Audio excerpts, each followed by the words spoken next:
Hey everybody, this is Jake. Thanks for being here. This week I've been thinking about what makes us us. And that's led me to spend some time reflecting on character. So here's this week's post, What They'll Say at Your Funeral. I believe it was George Burns who used to say, "The first thing I do in the morning is read the obituary. If my name's not in there, I'll have breakfast." That old gag came to mind the other day as I read the obituaries of two old friends. It's just the sort of thing we laughed together about. Both were retired priests who had served faithfully in my diocese. He and she had died only days apart, and my role as their bishop includes presiding at their funerals. When I prepare to preach someone's funeral, I spend a lot of time remembering who the person was. I mean, who they really were. Sometimes obituaries help me do that, but mostly they don't. That's because so many of them provide a list of the person's accomplishments. And what I focus on is their character, because it's in their character that we can see what Jesus has made of them over a lifetime. Let me explain. I'll start with what I mean by character. Our character is comprised of our habits of thinking, feeling, and acting. These are not inherent personality traits like quick-tempered or even-keeled, introverted or extroverted. Instead, they are the patterns of how we navigate the various contexts of our lives. We know a person's character when we see how they are at work and with their grandchildren, what they're like at church or at dinner with friends or in the gym. In other words, character is formed over time. We're not born with it. And there are, broadly speaking, two very different views about how characters are shaped. In his book, The Road to Character, David Brooks subscribes to what he calls the crooked timber tradition. It goes like this. Each of us is born with gifts and flaws. We are crooked timbers.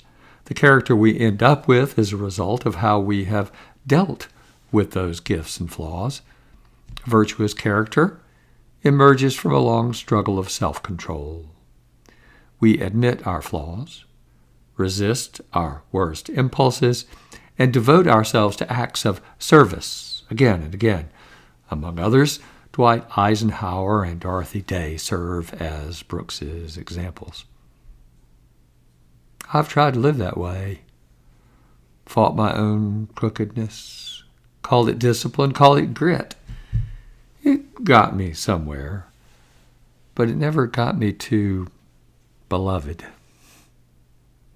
The gospel offers us a radically different view of character formation.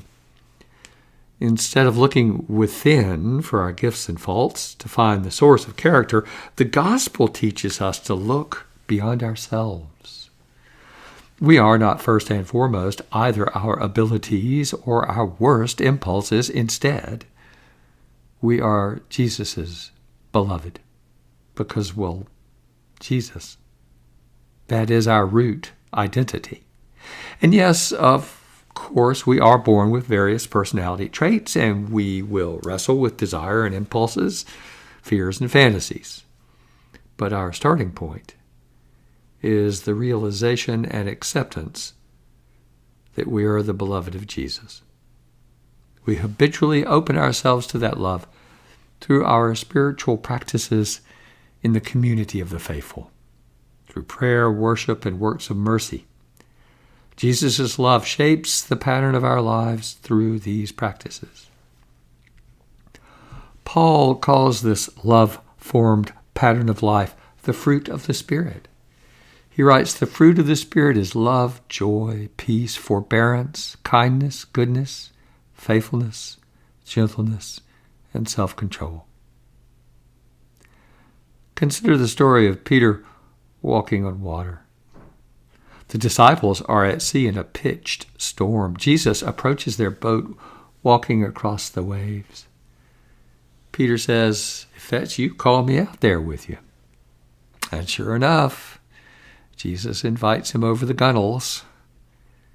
Peter makes it a few steps before sinking. Jesus then says, at least in my reading, I know you hesitated there. Just keep believing. In other words, Jesus wasn't inviting Peter to have self-confidence about his water-walking abilities. He was teaching him and teaching us that he can make us what we cannot make of ourselves. And that is the sort of thing I try to convey in funeral homilies. I don't look to celebrate a life of personal achievement, but I do intend to highlight and celebrate a life of gracious humor and tender affection for all of God's people, a life formed by the power of Jesus' love. There's a spiritual practice in the email that you got or in the show note if you're listening at Apple or Spotify. So you can turn there if you'd like a spiritual practice for tonight or each night this week or however often you want to do that. And that's it for this week, y'all. Until next time, be well and God bless.